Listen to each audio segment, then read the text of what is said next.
So as we all know, last month the 550 quid Republic Venator was released with Admiral Yularen and the valuable and much loved Captain Rex minifigure. For adult collectors, having a new Captain Rex minifigure isn't a massive problem. I mean, after all, UCS sets are effectively designed for adults, as they're indicated by their black box art and age rating detailed on the box. But this does mean kids and teens who grew up watching Clone Wars or have come to watch it in recent years don't have easy access to a LEGO Captain Rex minifigure anymore. They can either try pay 160 quid for the 2023 version on eBay or something, or 120 to 140 for the version from 2014. Obviously, this is really expensive for one minifigure, and kids and teens can't reasonably afford that. So, coming from the perspective of a collector who does earn like a small amount of money, but still can't afford the Venator, but has, say, bought a set like Rivendell, I totally get that there are two sides to this argument. Many collectors will have spent this £550 for not just the Venator, but because it has the exclusive Captain Rex minifigure inside of it.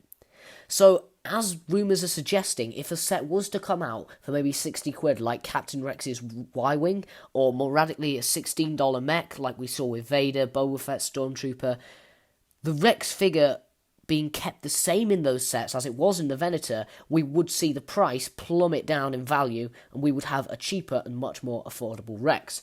However, this obviously risks angering people who got the Venator, much like the Clone Commander from the UCS gunship being later released in a minifigure pack. The alternative, of course, is for LEGO to produce a cheaper Rex and change the design subtly as to keep the Venator Rex exclusive and make sure it stays at a similar price, but have a more affordable alternative for younger collectors who are on more of a budget. My initial thought was perhaps to add some battle-damaged armour like we saw on the old minifigure from 2013. However, while having a chat with Willsbrick Productions, he suggested maybe a unique face print, so the Venator Rex keeps that iconic bandage as seen in Clone Wars Season 7, and the new Rex does not, reflecting what you see in the rest of the show. However, I'm just going to be more realistic than both these ideas suggest. LEGO could do what they did with General Grievous' Starfighter when they included the Mustafar Obi-Wan figure in it, even though that does not reflect how Obi-Wan looked at that point in the film. It's just plain laziness, to be honest.